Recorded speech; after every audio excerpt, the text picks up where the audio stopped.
Isay, ba't tahimik ka ngayon? Nagpapahinga lang ako at nag-iisip. Parang malalim ang iniisip mo. Ano iyon?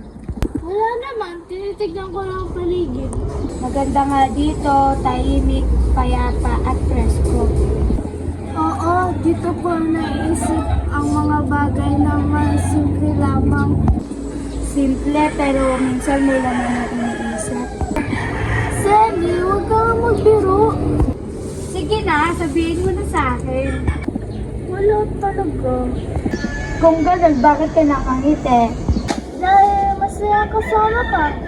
Ayan, umamin ka rin.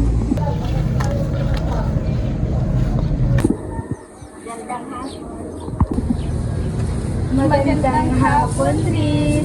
Isa, ibinabalik ko na ang aklat mo. Maraming salamat, Simon. Naging maayos ba ang pagbasa mo? Oo, naging maganda ang nilalaman. Natutuwa ako. Mukha kang mahalagang aklat. Oo, Salamat ulit. walang anuman. Tahimik kayo pareho ah. Ganyan lang talaga. O baka kinakabahan? Hindi naman. Ayos lang ba kayo? Oo, ayos lang kami. Isa-isabahan mo ako sa paglalaki.